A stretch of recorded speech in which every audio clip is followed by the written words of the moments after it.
Ang mamamayang Pilipino ay binubuo ng iba't ibang sektor, indigenous peoples, PWDs, transportation sector, education sector, business at marami pang iba. Pagdating din naman sa mga prioridad, iba-iba rin ang hangarin at layunin ng bawat sektor. Mahalaga ang marinig natin ang boses ng bawat sektor para malaman natin ang problema at nang sa gayon ay makahanap tayo ng solusyon at pagbabago sa pamamalakad. Sa tuwid na daan, dapat walang naiiwan. Maituturing na isang agricultural na bansa ang Pilipinas. May 4 na subsectors ang agrikultura.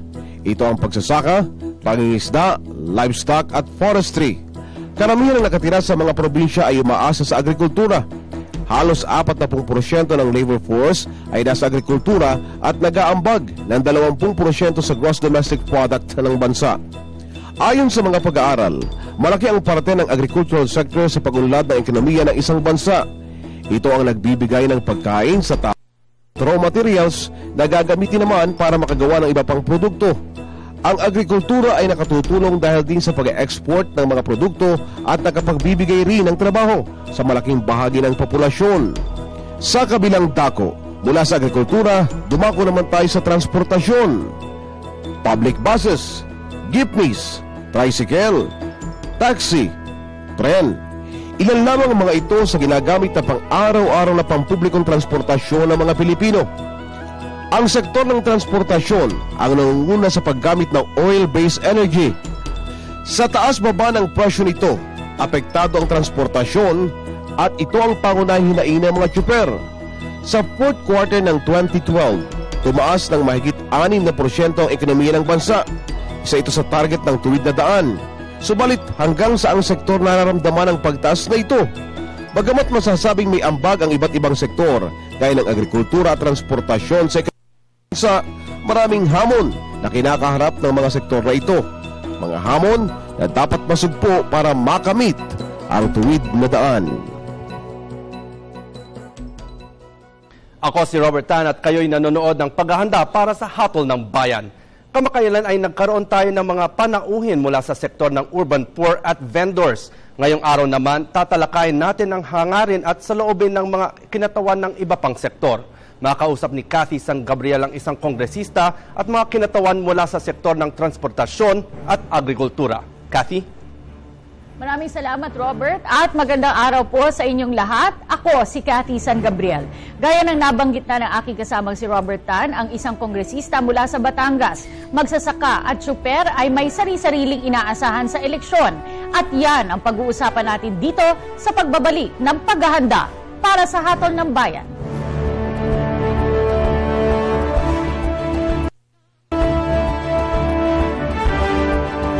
Sa kanyang inaugural speech noong Hunyo 30, 2010, hinikayat ni Pangulong Noynoy Aquino ang lahat ng Pilipino na samahan siya sa tuwid na daan. Idineklara niya na sa pamamagitan ng reforma at pagpapairal ng katapatan at mabuting pamamalakad ng pamahalaan, ang tuwid na daan ay mag-aangat ng bansa mula sa kahirapan at magdudulot ng tunay na pag-unlad ng buong sambayanan.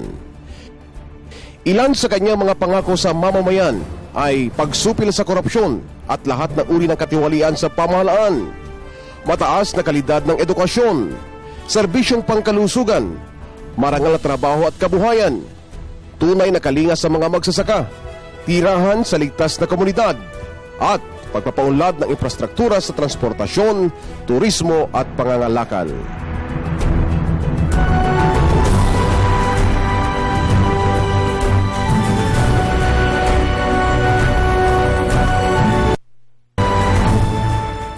Kayo po ay nanonood ng paghahanda para sa Hatol ng Bayan. Muli ako po si Cathy San Gabriel. Ang programang ito ay hatid sa inyo ng Media ng Bayan na pinagsanib puwersa ng People's Television, IBC, PBS Radyo ng Bayan 738 kHz, Philippine Information Agency, Philippine News Agency, and in partnership with Manila Bulletin, Informatics Diliman and Air 21. Mapapakinggan nyo rin kami sa PBS Radyo ng Bayan 738 kHz. Ngayong araw po ay bisita natin si Congressman Tomas Apacible ng 1st District ng Batangas at may kasama rin po sa aniban ng mga manggagawa sa agrikultura, si Ginoong Vibal. Unang-una po, ano ang tuwid na daan para sa inyo? Si Ginoong Val. Magandang hapon po sa lahat, kay Cathy. Siguro para sa akin, pinakasimple ang tuwid na daan ay kung yung problema ng mga mahihirap ay natutugunan. No, kung ang pagkain ng ating bayan ay sapat, may malawak na oportunidad para sa mga karaniwang tao, siguro pag walang trapo at mga pampolitikan dynasty ang nangingibabaw sa ating gobyerno. Congressman Apasible, kayo po bilang isang kongresista, ano po para sa inyo ang tuwid na daan? Sa akin, para magkaroon ng kahulugan ng matuwid na daan, kailangan madama ng mga ating sektor na nangangailangan talaga ng tulong ng gobyerno yung mga programa na dapat makatulong sa kanila para magkaroon isang mas magandang kinabukasan. Para kaming pamatas, equalizer, ginagamit namin yung PDAP namin, yung mga marginalized sector nga natin ay matulungan, lalo sa aming distrito na umaasa sa tubo at saka sa dagat para sa mga mangingisda. Kaya kailangan ating magamit itong ating lahat ng resources sa gobyerno para makaabot sa ating mga mahihirap. Ginoong Vibal, nabanggit po ni Congressman Apasible yung pagtugon sa pangangailangan ng iba't ibang sektor. Kayo po sa agrikultura, ano po yung mga concerns ninyo na ninanais nyong magawa ng aksyon ng pamahalaan? Well, siguro pwedeng hatiin natin sa tatlong mayor na usapin. Una, yung kawalan ng lupa. No, kailangan yung mga magsasaka, talagang silang tuwiran nagmamayari ng lupa. Pangalawa, yung paano patataasin yung produktibidad ng mga magsasaka. No? At yung pangatlo, yung suporta ng gobyerno sa ating agrikultura dahil siya naman talaga yung dominanting sektor ng ating ekonomiya at ng ating bayan. Kayo po, sa inyo pong distrito, paano nyo po tinutugunan itong mga pangangailangan ng inyong mga constituents? Sa distrito po namin, sinabi nga ni kasama natin dito sa Aniban, yung tungkol sa problema sa lupa, malaking bagay po yan. Kasi ngayon pa lamang ang dami-daming mga nagiging pangyayari sa aming lugar na ang pinagsisimulan po ay hindi pagkakaintindihan sa pag-aari ng lupa. At bukod po dyan sa mga problema sa lupa na yan, ay mabigyan man ng lupa, ay wala naman silang mga magamit na mga kasangkapan para magkaroon ng kahulugan yung pag-aari ng lupa. Kaya pinagtutuunan ko po ngayon ay ang ating mga livelihood programs at hindi lang infrastruktura sapagkat sa huli po, ang kailangan talaga ng bayan at mga mamamayan natin ay magkaroon ng hanap buhay at saka pagkakakitaan. Para po sa Aniban, sino-sino po ba yung mga miyembro ng inyong organisasyon at gaano katagal na po kayong miyembro? Pero pangunahin yung aming organisasyon dahil kami isang pambansang organisasyon ng mga magsasaka, maliliit na mangingisda at manggagawa sa agrikultura. So mainly yun yung aming constituent na tinatawag. Kami ang isa sa pinakamatandang organisasyon na magsasaka sa Pilipinas. No? Since 1976, panahon pa ng martial law na tayo. No? At katunayan, marami sa aming mga miyembro ay mga dating mga hukbalahap at mga hukbo na magpapalaya ng bayan na noong panahon ni Marcos na pinag-isipan na tignan kung paano nga itong reforma agraryo ng ating gobyerno. No? At nakalaganap kami sa Luzon, Visayas at Mindanao, pero ngayon ang aming malaking konsentrasyon ay nandito sa Central Luzon, saka Northern Luzon. Congressman Apasible, nabanggit niyo po sa akin kanina na ang dalawang pangunahing industriya sa inyong kinasasakupan ay turismo at agrikultura. Tumutulong ba kayo sa mga benepisyaryo ng CARP para po mapabilis po itong kanilang pag-aari ng lupa? Kasi po dati nakapanayam ko po si Secretary De Los Reyes at kailangan din po nila kasi yung pagtulong ng local leaders dahil daw po yung mga documentation at syempre po yung mga sigalot sa pagitan ng magsasaka at ng mga may-ari ng lupa. Inaayos naman natin at napakagaling naman ang ginagawa ni Secretary De Los Reyes. Siya taga Batangas nga pala sa distrito ko. Kaya lalo sa distrito namin parang yan ang pilot area niya sa lahat ng mga bagay na gusto niyang pairalin sa Department of Agrarian Reform. Kamukha ng isang buwan lang po kami nagpunta ron. Kami po yung nagbigay ng mga traktora at saka mga dump truck na gagamitin ng mga magsasaka sa kanya-kanyang mga kooperatiba. Ang tingin ko pong para dito kasi ang nangyayari sa CARP kasi individual na binigay ang lupa . Pagkabigay mo ng lupa na individual, pamilya na magkaroon ng economic scale para mag-farming. So ngayon, binabalik natin sa tinatawag na black farming at ang ibig sabihin nito para kang gumagawa ng isang samahan o kooperatiba nang sa ganon, yun ang kanilang magiging parang instrumento para makagamit ng mga mechanized farming. So, nagkakaroon na din pagbabago, kaya lang tingin ko ang punot dulo pa rin ito ay kung isipan lamang ng mga mayaman na bumibili ng napakalaking mga lupa pa rin ngayon, binibili mga kloway, binibenta naman ng mga benepisyaryo. Nawawala yung essence ng ating agrarian reform program. So tingin ko really it's how to moderate your greed. Ayun ang problema rito, yung mga namimili ng lupa sapagkat maganda yung mga talagang mga malapit sa dagat. Pero may isang example Katia, bago ko nakakita ko magandang lupa pag-iikot ko ngayon para maggulat sa bayan. Bago ako dumating doon, may dinaanan ako na parang toll, na parang private gate. Sabi ko, pambira ito. Pupunta ako ng baryo, pero dumaan ako ng toll. Na may private, na may security. So, hindi ko pinansin. Pagbalik ko, sabi ko sa mga tao, meron tayong electrification program rito. Sitio, lahat bibigyan ko. Opo, Congressman, gusto namin. Kaya lang, di po kami mabigyan ng right of way makadaan doon dahil may pag-aari po yung lupa. Yun pala, may bumili ng lupa. Binenta rin ng mga tao rin mismo. Pero wala pa 10 taon yun. In the meantime, hinahawakan lang nila ang lupa. So, yun ang ibig ko sabihin na dapat magkaroon ng moderation of greed sa part ng mga developers. Sa inyo po, paano nyo po natutugunan ito? Kasi nga po yung essence nga nitong Agrarian Reform Program ay para mabigyan ng dignidad din ang mga sakada, ang mga magsasaka na naninilbihan sa mga malalaking landowners na magkaroon ng kanilang pag-aari mismo. So, kung ibebenta nila ito, talagang nawawala nga yung purpose nitong batas na ito.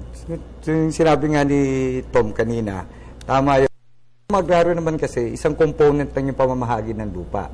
Pero sa mahabang panahon, ang karanasan natin, nagkukulang ang gobyerno hindi lang dun sa pamamahagi ng lupa, kundi sa pagbibigay mismo ng suportang serbisyo sa mga magsasaka. So talagang walang ibang choice ang mga magsasaka, kundi kapag napunta sa kagipitan, ibenta uli yung lupa na yan. Yun na nga naman. Kaya talagang yung tunay na susi talaga sa pagtatagumpay ng reforma agraryo ay hindi lang simpleng ibigay yung lupa.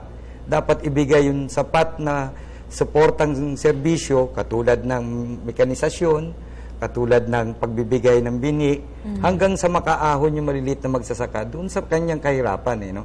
Na yun para sa amin yung isang kulang din.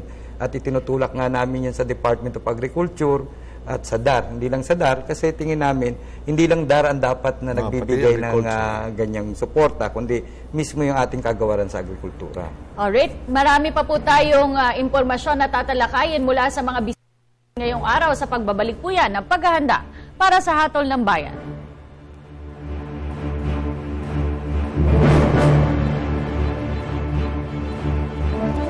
Ang Batangas ay may lawak na higit sa 27,000 hektarya ng mayamang lupain at ang ilang bayan nito ay nasa tabing dagat. Dahil rito, pangunahin ng agrikultura at turismo bilang kinabubuhay ng probinsya.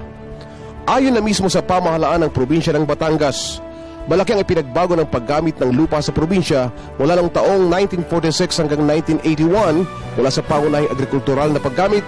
Maraming lupain ang nasakop ng mabilis na pag-unlad at paglawak ng sentrong urbano.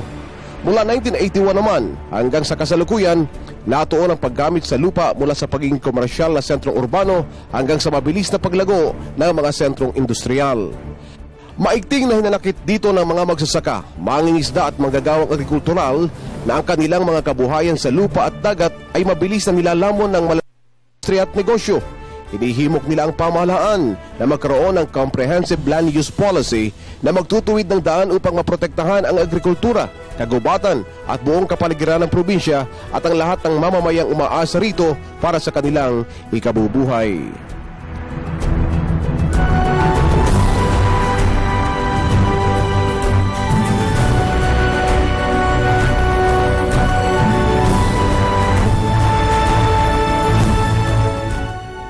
Kayo po ay nanonood pa rin ng paghahanda para sa Hatol ng Bayan. Muli ako po si Cathy San Gabriel. Ang programang ito ay hatid sa inyo ng Media ng Bayan.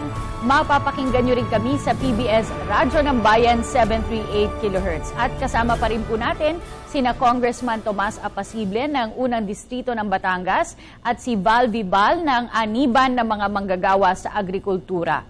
At may nagpadala po ng katanungan mula sa ating mga manonood. Ito ay mula kay Josie ng Paco. Inyo ba ay talagang nasa tuwid na daan ang pamahalaan o baka naman ang Pangulo lang? Congressman Apacible, sa Kongreso po, sa inyong nakikita. Sa tingin ko naman, malaki naman ang pagbabago na nadadama ng mga tao ngayon. Kasi siyempre yung tuwid na daan, sabi ko nga palagi sa aking mga kababayan sa First District, hindi lang na mapamahalaan ang dapat maging matuwid ang daan, pati tayo dapat tumuwid ang daan. Kaya kako ngayong magalapit ng ang halalan, dapat ating gamitan talaga ng masusing pag-iisip ang pagpili ng mga kandidatong nagpipresenta sa atin para nga sila ay makapaglingkod. Kasama na rin po ako doon, sabi ko. Kaya sana kako, ang ating pag-iisipan palagi, yung pangmatagalang pakinabang natin at di lamang pansandaling makakaraos tayo hanggang halalan ng mga pabuyang nangyayari binibigay ng mga kandidato ngayon. Ginoong Vibal, ano po sa tingin ninyo? Para sa amin, malayo pa ang matuwid na daan. No? Kasi labas sa usapin ng katiwalian, na siya naman yung pinakatampok sa matuwid na daan, tingin namin ang mas malaking usapin ay yung mga patakaran na bumabara para talaga magkaroon ng matuwid na daan at masaganang bukas yung mga mamayan. Ano po yun? Halimbawa niyan, sa amin sa agrikultura, yung pagkawalan natin ng land use law, isang malaking usapin yan dahil hanggat walang batas tayo sa paggamit ng lupa, talagang magpapatuloy yung mga conversion. Aagawin ng mga real estate developer, yung mga saka, tatayuan ng mga bagay na hindi naman talaga malaki ang pakinabang sa mga mahihirap. No, yan yung isa. Meron din tayong problema sa batas sa pagmimina na bagamat nasa kabundukan yan, malaki rin ang tama niyan sa agrikultura dahil yung anumang mga tapon mula sa pagmimina, wala rin babagsakan yan, kundi yung ilog natin na ginagamit din natin sa irigasyon. So tingin namin hanggat ang mga batas na ito, lalo na yung pagsunod sa privatisasyon ng NFA, ng NIA, nandyan yan, mahihirapan yung matuwid na daan para sa agrikultura at kanayunan. Alright, nabanggit po, Congressman ni Ginoong Vibal, Yes. itong isa sa mahalagang component ng tuwid na daan, itong po sa katiwalian, good governance. How do you enforce this po sa inyong pamamahala? Di sa pagpapairal ng tamang proseso para nga mapaganap yung lahat ng mga programa ni Presidente, malaki na ang pagbabago sa bagay nito. Kaya lang may nabanggit si Val dito na yung dalawang batas. Nabalakid daw. Pero actually, napas na namin yan. Hindi pa lang napipirma ng Presidente. May National Land Use Law na tayo. At sa matter of fact ngayon, yung mining law nga, maraming ang umaangal ng mga malalaking mga mining investors na bakit daw hinihintay pa yung IRR, yung Implementing Rules and Regulations. Pabor na sa sektor ng mga agrikultura at pati nga sa paggamit ng tamang ng ating mga materials para sa ating kalikasan. So, na-address na naman yun. Ngayon, siyempre patuloy palagi yung pagbabago. Hindi naman matatapos yan Pero sa nakikita kay Presidente, kaya nga siya malakas ngayon pa rin sa tao. Kitang-kita naman, pag alam niya may katiwalaan ng konti, hindi niya pinahintulutan. Yung tungkol sa NFA, pinalta na nga yung administrator Diba? May bago na naman tayo. Pero yung proseso, importante palta. Kasi kung tao tayo magpapalit tamang, walang mangyayari, importante yung tamang proseso. Kanina po nabanggit nyo, Congressman Apacible, na mahalaga po sa tuwid na daan yung pagtutulong-tulong po di lamang ng pamahalaan, kundi pati natin bilang mga mamamayan. Yung pong sektor ninyo sa agrikultura, ano po ang iniaambag nyo tungo naman sa pagpapabuti ng ating bansa? Siguro yung isa, kami, yung aming samahan, bahagi nga kami ng National Anti-Poverty Commission, bahagi kami ng Council ng Farmers at Rural Workers. Doon, itinutulak namin yung mga, tingin namin mga batas na dapat makakatulong sa magsasaka at ginagamit namin yung aming konseho para makausap yung mga kongresista at pag-aralan ano ba yung mga dapat baguhin sa mga kasalukuyang batas. Yung sinasabi nga nito, nakalulungkot kasi pumasa sa Kongreso pero hindi lumusod sa Senado. So kaya nga kami, ang hamon namin ngayon, naghahanap kami ng mga, sino ba itong mga senador na ito na pagtitiwala ng magsasaka pero walang sinasabi tungkol sa mga problema namin. Alright, mensahe nyo na lang po bilang huling katanungan para sa ating mga manonood, kapwa natin Pilipino, ngayon nga pong nalalapit na ang halalan. Let's start with you, Ginoong Vibal. Siguro para sa ating mga kababayan, maging talino tayo sa pagboto. Huwag lang natin tignan kung ano yung commercial niya. No? Mas tignan natin ano yung kanyang plataforma at sukatin natin yung track record ng taong yan. No? At higit sa lahat, pag-isipan na natin, tama na yung panahon ng mga trapo at mga political dynasty sa ating gobyerno. And Congressman Apasible? Sa akin naman, ang aking sinasabi sa mga tao, may 3 taon pa si Pangulong Pinoy. Binigyan yung tiwala siya na maging presidente. So dapat sa darating na halalan siguro, tingnan natin kung sino sa mga kandidato makakatulong mapahigit natin ang programa ni Presidente patungo sa tuwid na daan. Ang tuwid na daan ito patungo sa isang magandang kinabukasan. At ang pangako ko nga kay Presidente, nag-usap kami kanina, kaming dalawa po yung magtatrabaho dahil sabi ko, importante sa kahuli-hulihan dito ay ang kabuhayan na pagkikitahan ng mga tao at di lamang mga infrastrukturang maganda na maaaring tumulong sa kanilang kabuhayan. Maraming salamat po sa inyo, Ginoong Vibal and Congressman Apasible. I now turn you over to Robert Tan. Robert? Maraming salamat, Kathy. Malinaw sa atin ang intensyon ng ating Pangulo na tahakin ang tuwid na daan. Ngunit ang pagbabagong hanap nating lahat ay magdaraan muna sa isang mahabang proseso. Ilan sa mga balakid na kinakaharap natin patungo sa daang ito ay ang mga patakaran at batas na kasalukuyang umiiral dito sa bansa. Sa panig ng agrikultura, malaking problema ang maling paggamit sa mga agricultural lands. Primary example na rito ang pagbili ng kumpanya at developers sa mga lupang pansakahan para i-convert ito sa mga malls, high-rises at subdivisions. Nakadaragdag pa rito ang mga problema sa pagmimina dahil ang mga maduduming residue na dala nito ay dumediretso sa mga ilog na ginagamit ng ating mga magsasaka para sa irigasyon ng kanilang mga lupa. Pero may good news mula sa ating pamahalaan dahil naipasa na ang mining law, isang batas na nagbibigay ng malaking tulong sa sektor ng agrikultura dahil sa mga proteksyon at benepisyong hatid nito sa ating mga local farmers. Ang paglalakbay patungo sa tuwid na daan ay hindi natatapos.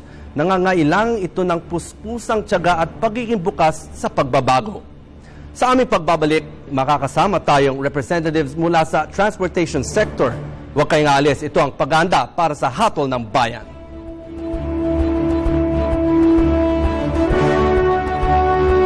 Tricycle driver, jeepney driver, tindera, uhan sa karinderya, magbabalot, street vendor, mangangalakal ng basura. Ilan sa mga trabaho at kabuhayan na itinuturing na informal sector. Sila ang mga kabuhayan na kaakibat ng pagpapatakbo ng ekonomiya ng bansa ngunit walang karampatang batas upang bantayan, iregula at suportahan ang kanilang sektor.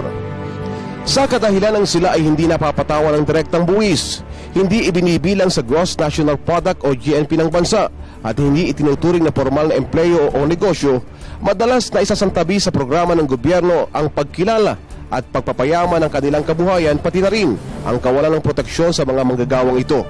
Ipinaglalaban ng mga organisasyong manggagawa sa informal sector ang pagkilala sa kanilang kabuhayan at kontribusyon sa lipunan. Sinusulong din nila na magkaroon ng formal na programa ang pamahalaan para sa kanilang SSS, Pag-ibig, PhilHealth at iba pang seguridad sa buhay at kabuhayan.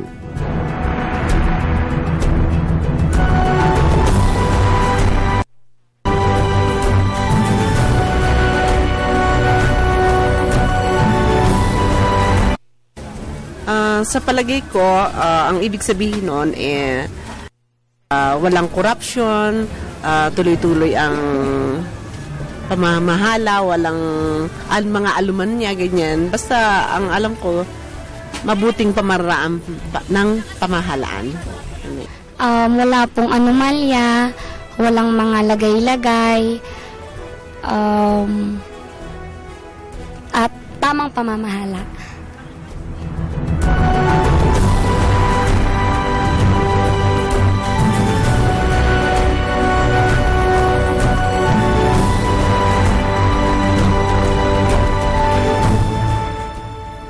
Kayo po ay nanonood pa rin ng paghahanda para sa Hatol ng Bayan. Ang programang ito ay hatid sa inyo ng Media ng Bayan.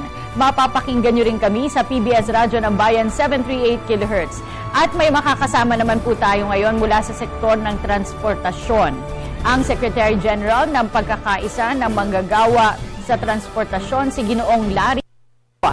At kasama rin po natin si Ginoong Sixto Chavez Jr., Presidente ng Tricycle Drivers Association ng Cainta, Rizal. Okay, magandang araw po sa inyong dalawa. Magandang. Para sa inyo po, ano ang tuwid na daan? Unahin natin si Larry. Para sa manggagawa sa transportasyon, ang tuwid na daan ay pagbibigay prioridad sa mahalagang industriya ng ating bansa, gaya ng langis, no? At pagbibigay ng serbisyo sosyal, no, ng transportasyon sa mamamayang Pilipino. Itong dalawang ito ay fundamental na haligi para ang ating bansa ay matiyak natin ang pagunlad, no? Kaya yung dalawang yan ang sinasabi namin sa manggagawa transportasyon ay dapat laging isalang-alang sa pagbibigay ng mga patakaran at pulisiya para makamtan natin yung tuwid na daan. Si Mamboy naman po.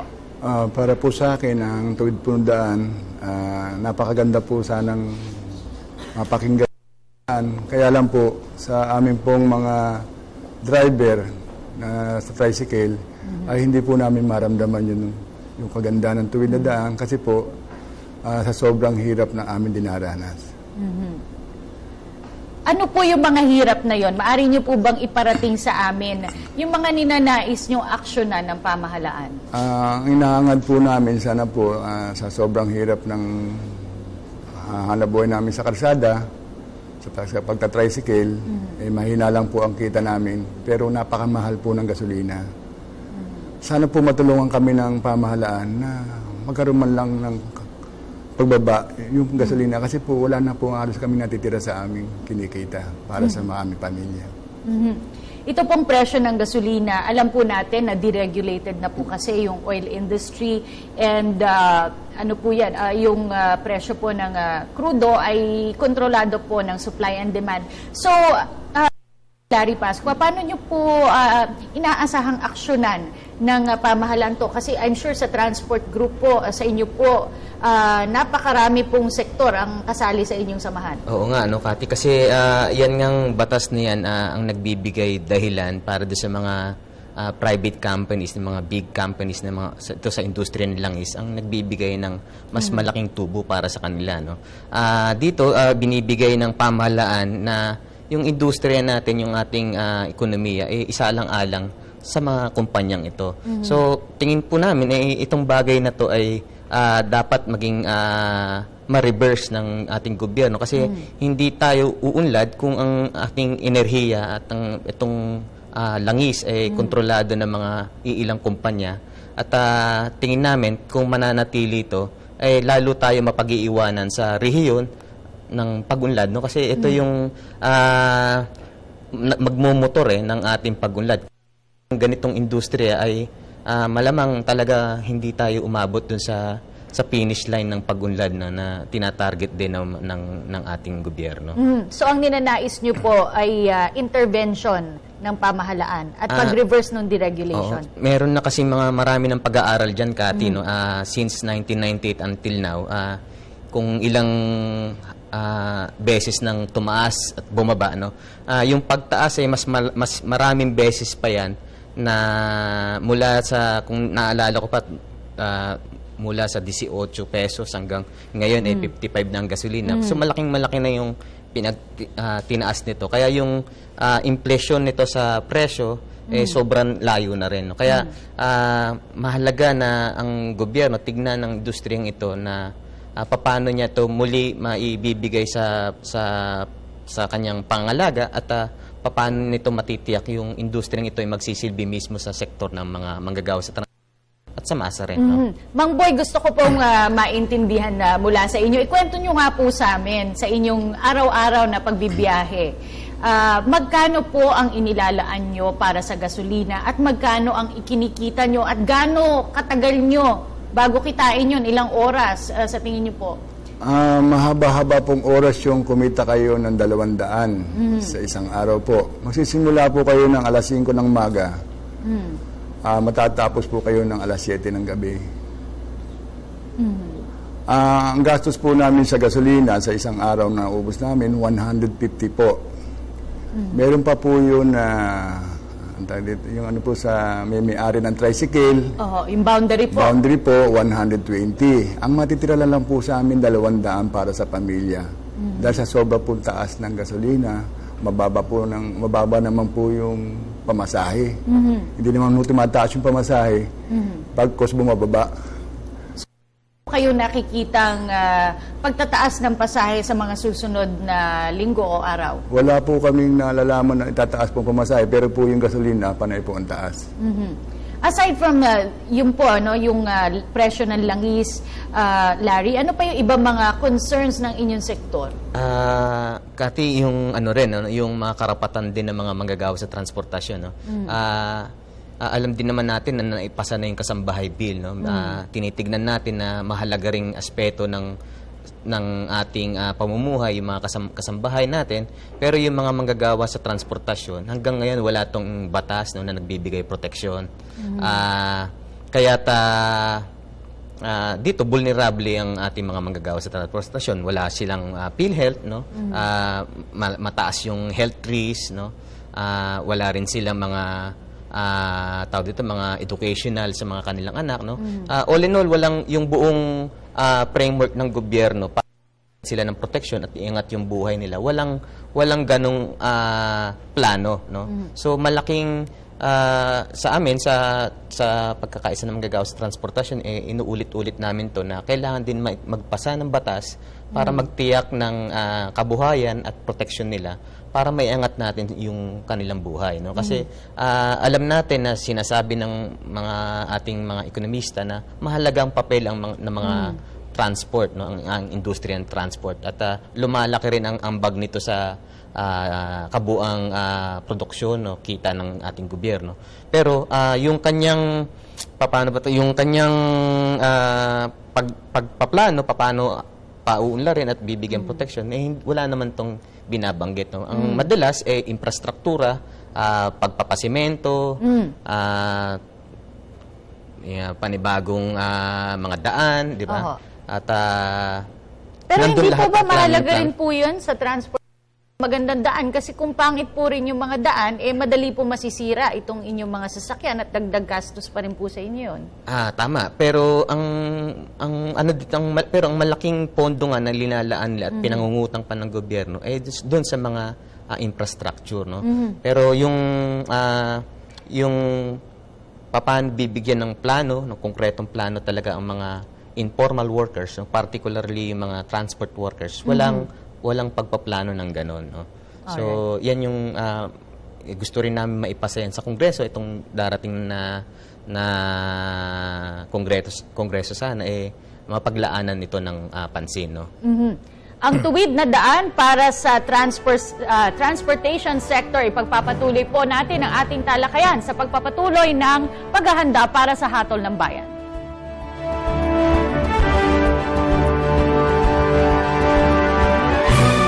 Tinitiyak ni Pangulong Noynoy Aquino na ang tuwid na daan, mahaba man, ay magdudulot ng masaganang kinabukasan.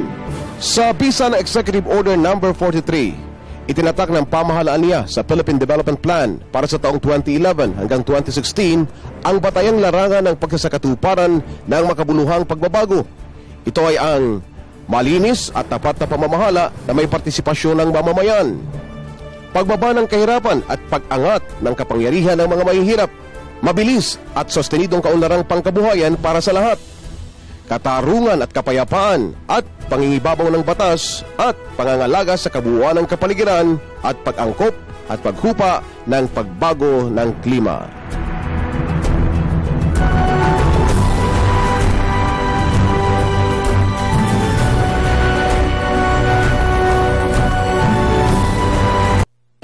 Itong gobyerno ni Noynoy, di ba? Yun ang tweet na daan natin. Pero sana, tuloy-tuloy yung tweet na daan. Ito naman ako. Ang tuwid na daan po sa amin, walang corruption. Ang tuwid na daan, yun yung nasa tama ka. Kumbaga may patutunguan yung direction mo. Yun.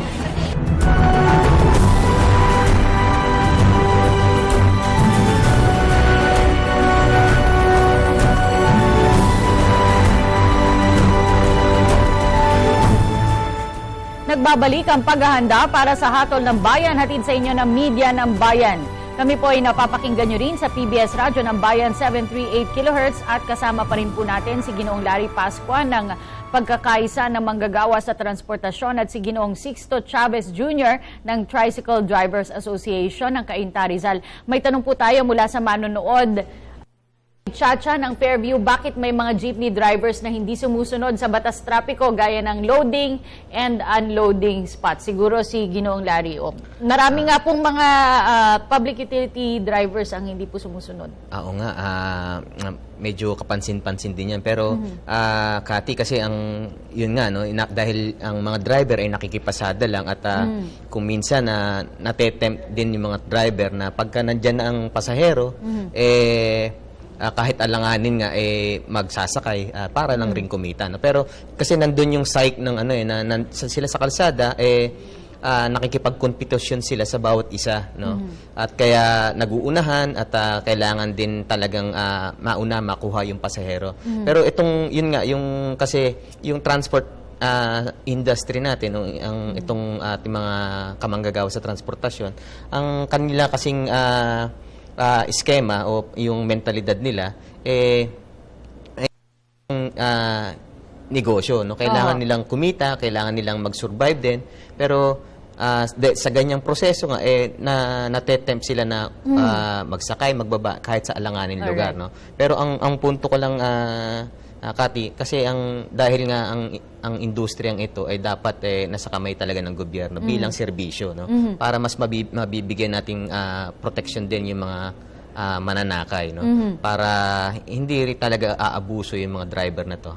At lahat tayo nasa isang maayos din na sa kalsada mabibigyan tayo lahat ng protection. Essence nga po ng Tuwid na Daan, yung pagtutulungan po ng pamahalaan at ng mamamayan. Sa inyong sektor po, paano po kayo naman nakakaambag para mapabuti po ang estado ng pamumuhay nating lahat? Sa inyo po, Mang Boy. Ang may ambag po namin yung pong mabuting pag-aatid sa mga pasahero. Bawal po sa amin yung maging arungas ka sa pasahero.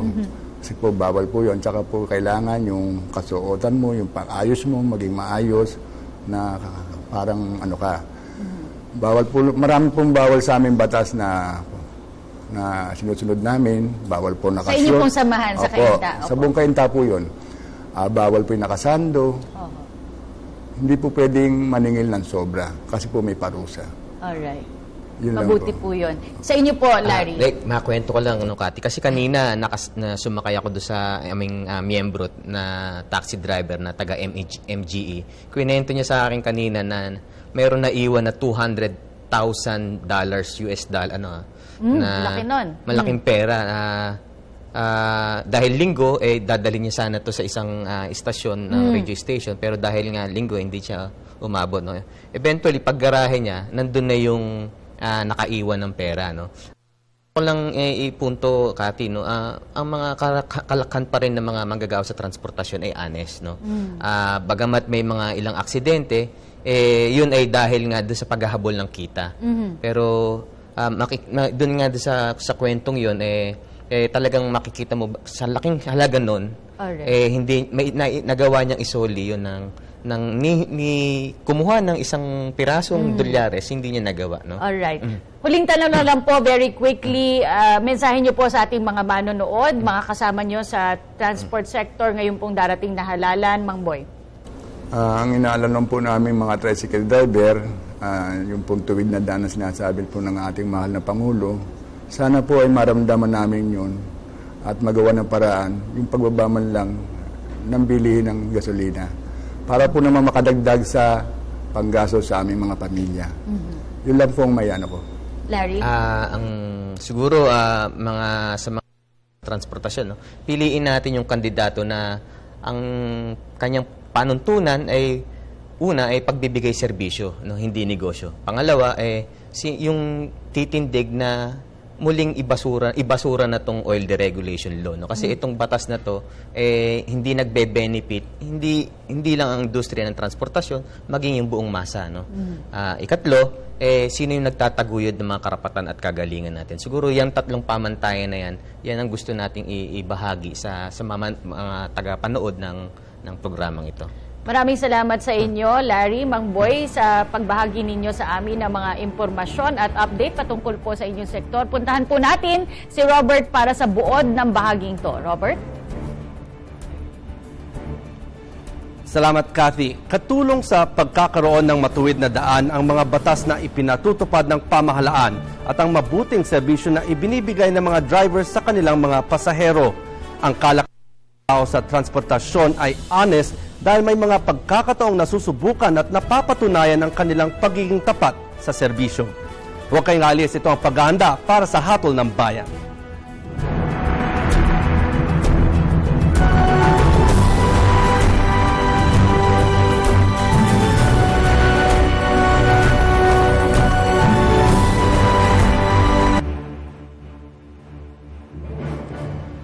Alam mo, Kathy, maganda talagang pakinggan yung kasabihang tuwid na daan para sa magandang kinabukasan. At nakikita naman natin na ang economy ng Pilipinas ay talagang tumataas at nakikita naman ng ibang mga bansa at ang mga ibang mga financial agencies na gumaganda talaga ang economy natin.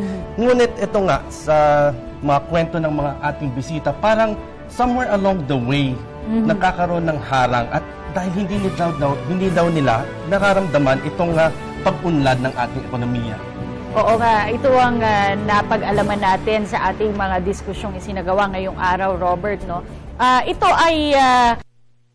ay nagsisilbing hamon sa ating mga future public servants na ihahalan natin ngayong darating na halalan ang iparating itong paglago ng ekonomiya sa ating mga kababayan sa iba't ibang sektor ng lipunan. Tulad nga yung dati sinabi nga ni Tita Flor, bisita natin mula sa Urban Poor Group na aanhin mo ang tirahan kung walang laman ng tiyan. At dito nga sa ating discussion kanina, aanhin mo nga ang lupa kung wala kang suporta at in the end ay talagang kailangan mo na lang ibenta dahil nga sa kahirapan. So, although it goes both ways, kailangan din talaga ng ang mamamayan at kababayan natin tumulong din para at yung mga ngayong eleksyon, pumili talaga sila ng kandidatong talagang tutugon sa kanilang problema. Alam mo, ironic na, Robert, na itong ating mga miyembro ng transport sector na siyang bumabaybay sa ating mga daan, araw-araw ay hindi daw nila nararamdaman itong tuwid na daan. Ito po ang hamon sa ating mga politiko na tumatakbo ngayong darating. Yan. At sadyang napakalaki ng populasyon ng Pilipinas at hindi biro ang pamunuan ang ganito kalaking populasyon na may iba-iba ring saloobin at pananaw. Pero paniguradong mas madaling makahanap ng solusyon sa mga problema kung aalamin at uugatin natin ang mga ito from different walks of life. Ang programang ito ay may layuning makatulong sa sambayanan para makapili ng tamang kandidato na makikinig sa boses ng lipunan at magiging instrumento ng tuwid na daan. Ako si Robert Tan. At ako naman po si Cathy San Gabriel. Sana po ay nakapagbigay linaw sa inyo, lalo na sa mga politikong tatakbo ngayong halalan, ang mga sinabing facts and opinions po ng ating mga naging bisita. Bumoto po tayo ng tama. Pinasasalamatan po natin ang Ergo Contracts Philippines para sa ating tables and chairs. Matatagpuan sila sa 2634 Rockefeller Street, Barangay San Isidro, Makati City. Pwede ninyo silang tawagan sa numerong 843-1177. Maaari ninyong bisitahin ang kanilang website sa www.ergocontracts.com. Magandang araw po sa inyong lahat.